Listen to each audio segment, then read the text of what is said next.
हरे कृष्ण. श्रीमद भगवद्गीता जशी आहे तशी, अध्याय 7. अध्यायाचं नाव आहे ज्ञान विज्ञान योग.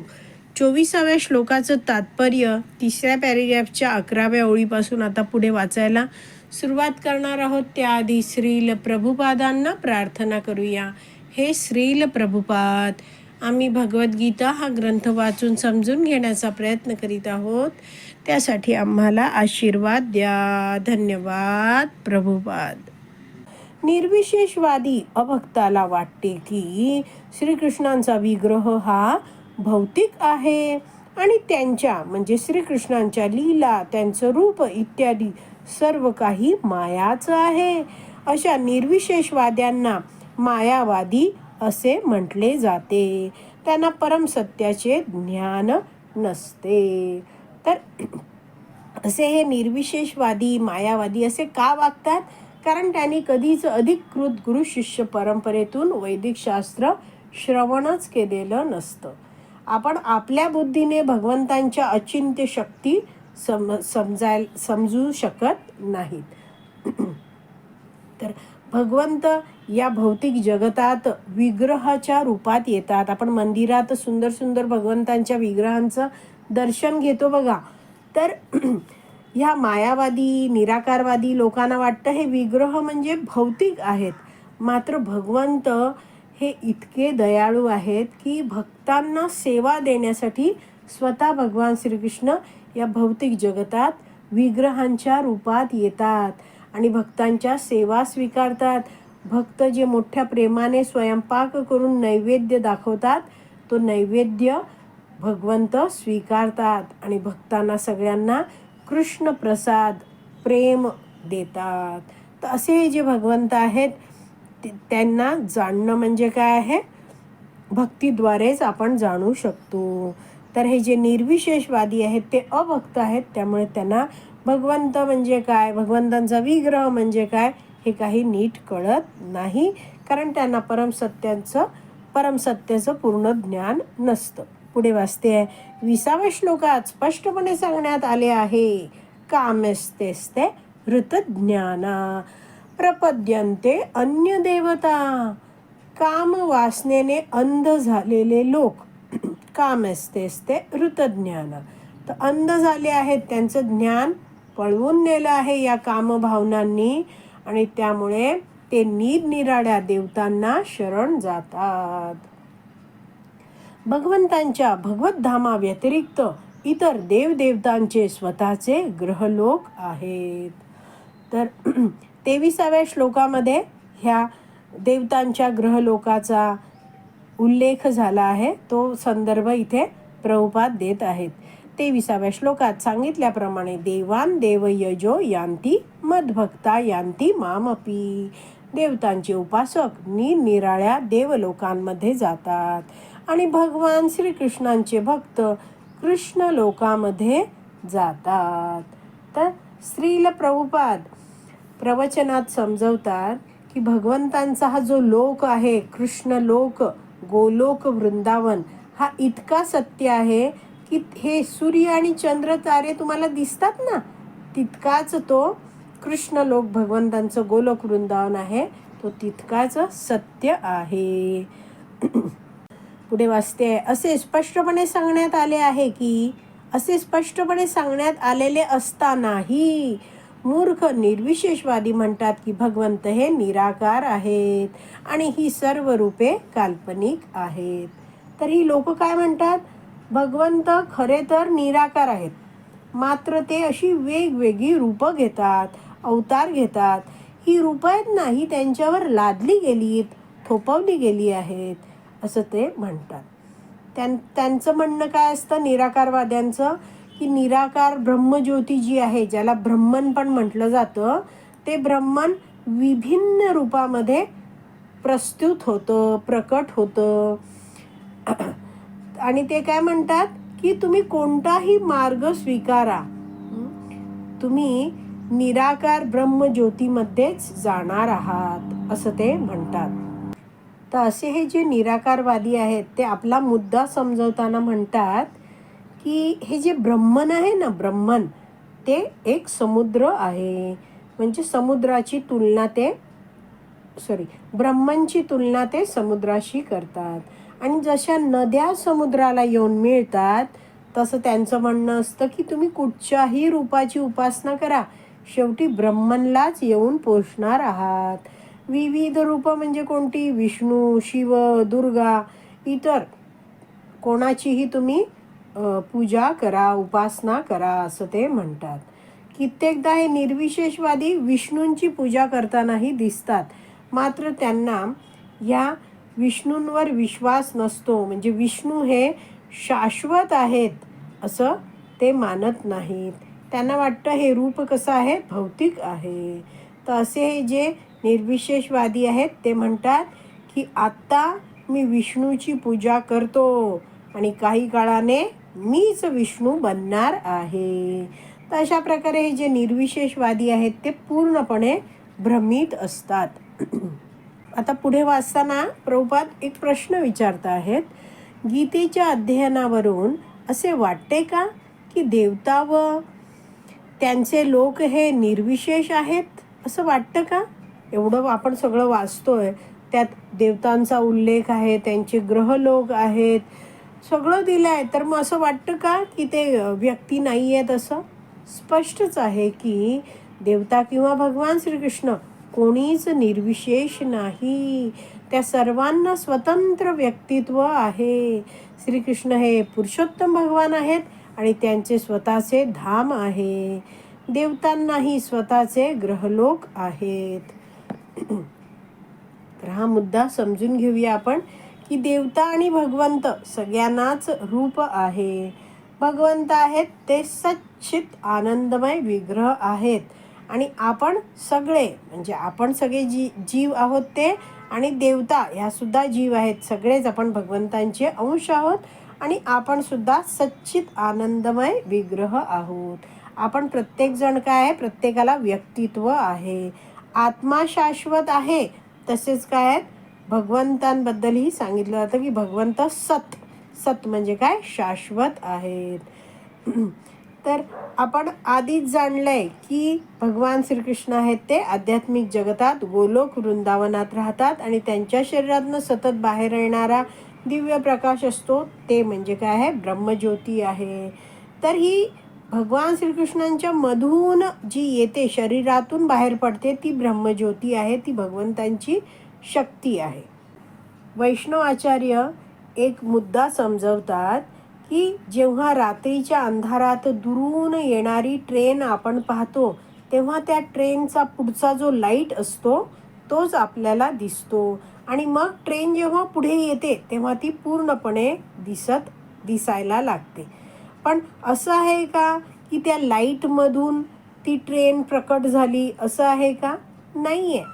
तो लाईट हा ट्रेनचा असतो. तर हा मुद्दा समजावून सांगता आहेत की ब्रह्मज्योतीतनं भगवंत येत नाहीत. भगवंतांचं तेज म्हणजे ती ब्रह्मज्योती आहे. ब्रह्मज्योती ही भगवंतांची शक्ती आहे आणि भगवंत शक्तिमान आहेत. आता आपण नवीन पॅरेग्राफ वाचायला सुरुवात करूया. त्यामुळे परमसत्य निराकार आहे आणि परमसत्याची रूपे ही काल्पनिक असल्याचे अद्वैतवाद्यांचे मत हे वस्तुस्थितीला अनुसरून नाही. तर काय म्हटलंय? परमसत्य हे निराकार आहे आणि परमसत्याची रूप ही काल्पनिक आहेत. ही कोणाची मतं आहेत? अद्वैतवाद्यांची मतं आहेत. ती वस्तुस्थिती ही जी आता भगवंत सांगतायत त्या वस्तुस्थितीच्या अनुसरून नाहीये. तर ह्या श्लोकावर प्रवचन करताना एक श्रील प्रभुपादांचे भारतीय शिष्य, संन्यासी शिष्य भारतामध्येच प्रचार करत फिरत होते. तर तिथे त्यांनी ह्या श्लोकावर संभाषण करताना, प्रवचन करताना सांगितलं की भगवंतांना जे लोक निराकार मानतात ते लोक अबुद्धया आहेत. कारण इथे भगवंत म्हणतात ना की मला हे अव्यक्तम व्यक्तिमापन्नम मन्यते माम अबुद्धय. तर मला पूर्णपणे न जाणणाऱ्या अल्पबुद्धी लोकांना वाटते की मी पुरुषोत्तम भगवान श्रीकृष्ण पूर्वी निराकार होतो आणि आता व्यक्तित्व धारण केलं आहे. तर असं म्हणणारे लोक कसे आहेत? अल्पबुद्धी आहेत. तर हे जेव्हा त्यांचं प्रवचन एका व्यक्तीने ऐकलं आणि ह्या गुरुजींचे प्रवचनं, प्रभुपादांच्या शिष्यांचे प्रवचनं असे अनेक दिवस त्या ठिकाणी होणार होते. तर दुसऱ्या दिवशी एक व्यक्ती, तो ज्यांनी आदल्या दिवशी ऐकलं होतं, तो आपल्याबरोबर 25 लोकांना घेऊन आला. सगळेजण म्हटले की आम्हाला तुमच्याशी चर्चा करायची आहे, वादविवाद करायचा आहे. ह्याला संस्कृतमध्ये म्हटलं जातं शास्त्रार्थ करणे. म्हणजेच काय आहे, वैदिक शास्त्रावर चर्चा करणं, अर्थ त्याचं ह्याचा अर्थ काय, त्या श्लोकाचा अर्थ काय, असे सगळे विचार करत राहणं, वादविवाद करणं. तर त्यांनी बोलायला सुरुवात केली. परमसत्य निराकारच आहे असं आमचं म्हणणं आहे. तर हे जे महाराज होते ते म्हटले ठीक आहे, कोणत्या वैदिक शास्त्रावर आपण चर्चा करूया? तुम्ही म्हणता ना शास्त्रार्थ करायचा आहे, तर कोणतं वैदिक शास्त्र घेऊया? तुम्ही सांगा, ते घेऊया. तर त्यांना उत्तर देताना हे जे 25 जण होते त्या एकमेकांना पाहायला लागले, गोंधळून गेले, चर्चा करायला लागले, कारण कुणी कोणतंच वैदिक शास्त्र कधी वाचलंच नव्हतं. तर त्यातला एक जण म्हटला, गीता, आम्ही गीतेवर चर्चा करू. भगवद्गीतेवर एक श्लोक आहे आणि त्यांनी एक श्लोक भगवद्गीतेचा आहे. तो श्लोक आहे 13.14. तुम्ही पण तो काढू शकता. त्यावर त्यांनी बोलायला सुरुवात केली. 13.14 मध्ये भगवान श्रीकृष्ण म्हणतात, हे मी वाचते आहे, पण ते काय म्हणतात की भगवद्गीतेत सांगितलं आहे की सर्वतः पाणीपादम तत्. म्हणजे काय आहे, जर तुम्ही हा अख्खा श्लोक वाचला तर बघा, सर्वतः पाणीपादम तत्, सर्वतः अक्षी शिरोमुखम, सर्वतः श्रुती मतलोके, सर्वम आवृत्य तिष्ठती. तर सर्वम आवृत्य तिष्ठती म्हणजे इथे काय म्हटलेलं आहे, परमात्मा सगळीकडे व्याप्त आहे. परमात्मा काय आहे, सर्वव्यापी आहे. म्हणजेच सर्वव्यापी आहे, म्हणजेच निराकार आहे, त्याला आकार नाही आहे. तर हे जे महाराज जे प्रचार करत होते ते म्हटले, चला आपण या श्लोकाचा अर्थ तर वाचूया. सर्वतः पाणीपादम, पाणी म्हणजे हात, पादम म्हणजे पाय, मग अक्षी म्हणजे नेत्र, शिर म्हणजे मस्तक, मुख म्हणजे मुख, श्रुतिमत म्हणजे कान. तर ते गुरुजी म्हणायला लागले, ओ बघा, इथे तर भगवंतांच्या प्रत्येक अवयवाचं वर्णन केलेलं आहे. तर भगवंतांना सगळेच अवयव आहेत, मग भगवंत निराकार कसे? आणि मग ते लोक एकदम चुप्प बसले की आतापर्यंत या श्लोकाचा फक्त ते शेवटचा शब्द आहे सर्वम आवृत्य, एवढाच ते घेत होते. मात्र पहिले काय दिलं आहे त्याच्याकडे त्यांनी कधी बघितलंच नव्हतं. तर एखाद्या भक्ताकडून ऐकून नीटपणे ज्ञान घेणं म्हणजे काय, हे या आपण उदाहरणावरून जाणू शकतो. तर असे जे भगवंत आहेत त्यांच्याबद्दल आपण भक्तांकडूनच जाणलं पाहिजे. नाहीतर काय होतं, चुकीच्या समजुतीमध्ये आपण राहू शकतो. आता आपण पुढे वाचायला सुरुवात करूया. या श्लोकात स्पष्टपणे सांगण्यात आले आहे की ही रूपे काही काल्पनिक नाहीत. भगवद्गीतेवरून आपण जाणू शकतो की देवतांची रूपे आणि भगवंतांची रूपे ही एकाच वेळी अस्तित्वात असतात आणि भगवान श्रीकृष्ण हे सच्चिदानंद आहेत. तर या श्लोकाच्या आधारे प्रभुपाद समजवत आहेत की हे काही रूपं जी चर्चा केली आहेत, ही रूपं काय आहेत, काल्पनिक नाही आहेत. देवतांनाही रूप आहे, भगवंतांचीही रूपं आहेत आणि दोघेही म्हणजे भगवंत आपल्या आध्यात्मिक जगतात आहेत आणि देवता त्यांच्या ग्रहलोकात या भौतिक जगतात आहेत. भगवंत आहेत, त्यांचं वर्णन काय केलं आहे, सच्चिदानंद, सच्चित आनंदमय असं त्यांचं रूप आहे. वेदही स्पष्टपणे सांगतात की परमसत्य हे आनंदमयोभ्यासात सर्व गुण संपन्न आहे. आणि गीतेमध्ये भगवंत सांगतात की ते जरी अजन्म असले तरी ते अवतार धारण करतात. हे तथ्य आपण भगवद्गीतेपासून जाणून घेतले पाहिजे. आनंदमयोभ्यासात. भगवान श्रीकृष्ण हे आनंदाचे भांडार आहेत, म्हणजे पूर्णपणे आनंदमय आहेत. सच्चिदानंदमय विग्रह आहेत. सत म्हणजे शाश्वत, चित म्हणजे ज्ञानमय, आणि आनंद म्हणजे आनंदमय, आणि विग्रह म्हणजे आकार रूप असलेले आहेत. आणि भगवंतांमध्ये दिव्य गुण आहेत, ते सर्व गुण संपन्न आहेत.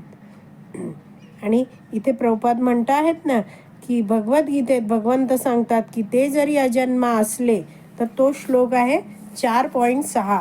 तो आपण सगळेच काढूया आणि वाचूया.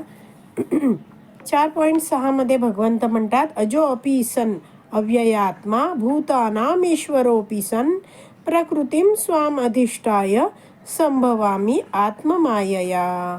मी जरी अजन्मा आहे आणि माझ्या दिव्य शरीराचा कधीच नाश होत नाही, आणि मी जरी सर्व प्राणीमात्रांचा ईश्वर आहे, तरी प्रत्येक युगायुगात मी माझ्या मूळ दिव्य रूपात अवतीर्ण होत असतो. तर असे हे जे भगवंत आहेत ते म्हणतात, मी अजन्मा आहे, मात्र अजन्मा आहे आणि दिव्य शरीराचा कधीच नाश होत नाही. मात्र काय आहेत, प्रत्येक युगायुगात भगवंत जे या भौतिक जगतात अवतीर्ण होत आहेत ते कसे होत आहेत, मूळ दिव्य रूपातच अवतीर्ण होत आहेत. तर आपण हे वाचलं आहे. आता पुढे वाचूया आपण. भगवंत हे निराकार कसे असू शकतात हे आपण जाणू शकत नाही. गीतेप्रमाणे तरी निर्विशेष अद्वैतवाद्यांचा सिद्धांत मिथ्या असल्याचे सिद्ध होते. तर अशा प्रकारे सुरुवात प्रभुपादांनी केली आहे की हे जे निर्विशेषवादी आहेत ते भगवंतांना निराकार म्हणता आहेत. मात्र आपण ही भगवद्गीता वाचतो आहोत, तर त्यानुसार आपण जाणतो की हा जो त्यांनी सिद्धांत दिला आहे अद्वैतवाद्यांनी, तो कसा आहे, मिथ्या म्हणजे खोटा आहे. हे सगळं सिद्ध झालेलं आहे. तर असे जे निर्विशेषवादी अद्वैतवादी आहेत ते तर्क वितर्क करत आपले सिद्धांत मांडत असतात. अधिकृत गुरुशिष्य परंपरेतून ते ज्ञान घेत नाहीत. शेवटची ओळ वाचते आहे. या श्लोकावरून स्पष्ट होते की परमसत्य भगवान श्रीकृष्णांना रूप तसेच व्यक्तित्व दोन्ही आहे. तर असे जे भगवंत आहेत त्यांना रूप आहे. रूप म्हणजे आकार आहे. इंग्रजीत ह्याला म्हणतात फॉर्म आहे त्यांना. आणि व्यक्तित्व म्हणजे पर्सनॅलिटी आहे. तर पूर्ण पुरुषोत्तम भगवान श्रीकृष्ण, इंग्रजीत ह्याला म्हटलं जातं supreme personality of God head. तर भगवंतांनी या श्लोकात स्पष्टपणे आपलं कसं व्यक्तित्व आहे हे समजावून सांगितलेलं आहे. तर आपला हा 24वा श्लोक वाचून पूर्ण झाला आहे. श्रीमद् भगवद गीता की जय. श्रील प्रभुपाद की जय. हरी बोल.